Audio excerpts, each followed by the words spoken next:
Concepto, propiedades y características del lenguaje. El lenguaje es toda forma de comunicación que emplea el ser humano para expresar su pensamiento, deseo, sentimiento y anhelo. Es un sistema de signos altamente estructurado, dependiente del cerebro. Esta relación es de manera decisiva, siempre va con el pensamiento. Anteriormente hemos sostenido que el lenguaje es una capacidad o una facultad eminentemente humana, que se basa fundamentalmente se basa en la relación universal y doble articulación con el cerebro. De allí precisamente vienen sus características centrales, que primero el lenguaje es racional, es universal, es innato y es doblemente articulado. Además de eso, es convencional. Teoría de adquisición del lenguaje. Existen numerosos estudios del lenguaje. Algunas teorías tratan de explicar la adquisición de la lengua materna. Otras se enfocan en estudios de la adquisición de un segundo lenguaje. Los principales, los principales teóricos de esta parte son Chomsky, Brunner, Piaget, Vygotsky y Skinner.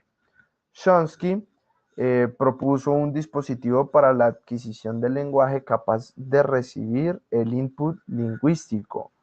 Brunner, lo que Brunner sugirió es que el niño aprenda a usar el lenguaje para comunicarse en un contexto de solución de problemas. Piaget propuso que el niño es un constructor activo de su conocimiento y del lenguaje. Para Vygotsky, la correlación entre individuo y sociedad era lo más importante para, para esta parte del lenguaje, para desarrollar el lenguaje.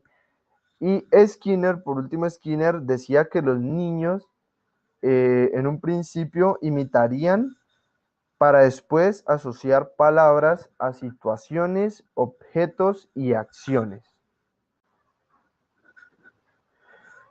El papel del lenguaje en la iteración humana en la construcción de cultura.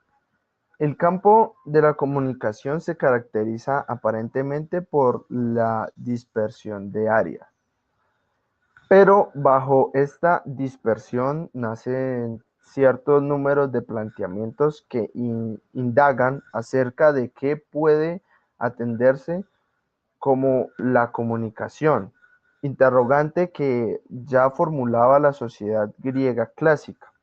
La paradoja según la cual se considera en el ámbito de la comunicación cuando existe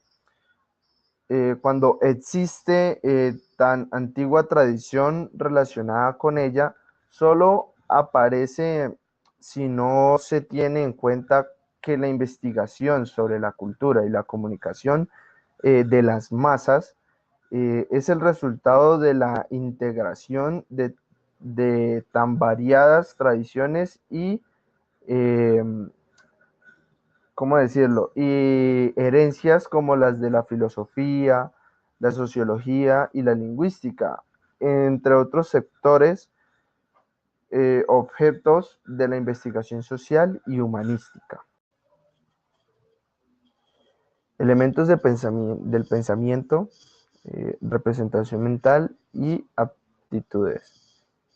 Los elementos del pensamiento se refieren a un modelo de pensamiento que ayuda a entender cómo se puede dividir las distintas partes del pensamiento. Estos elementos pueden ser divididos en propósitos, información, inferencia y conclusión. También en conceptos, suposiciones, implicaciones y consecuencias. Pueden también ser puntos de vista y preguntas. Entender los elementos del pensamiento permite que los humanos puedan examinar de una manera lógica sus pensamientos y el pensamiento de otros. Tendencias básicas del pensamiento. Seth concluyó que todas las especies heredan dos tendencias básicas: organización y adaptación. La organización eh, tiende a organizar sus procesos mentales en una estructura psicológica. Esta estructura se va combinando, se van combinando y se van volviendo cada vez más complejas.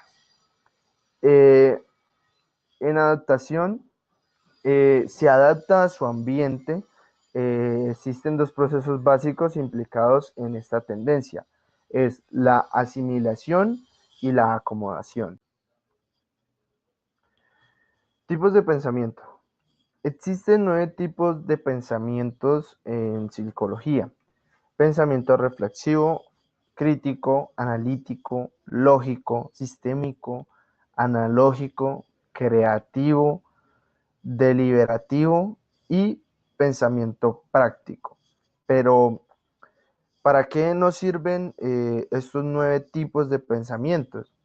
Pues debido a que los pensamientos influyen en nuestras emociones y por lo tanto en nuestras acciones, en la manera en la que vivimos, pues nos ayuda a que podamos conocernos y comprendernos mucho mejor.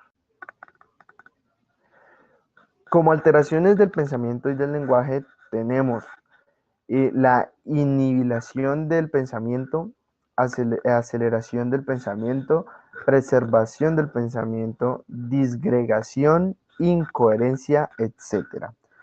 En cuanto al lenguaje, tenemos la modificación de la intensidad, el habla retardada, logorrea, mutismo, tartamudez, trastornos sintácticos, glosogalia, neologismo, incoherencia, entre otras.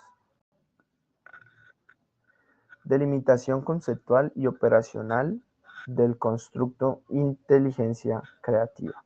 Los resultados indican bajas relaciones entre creatividad e inteligencia. No obstante, la relación entre ellos cambia según la conceptualice el constructo de inteligencia. En general, podríamos decir que existe una mayor relación entre la creatividad y la inteligencia múltiple.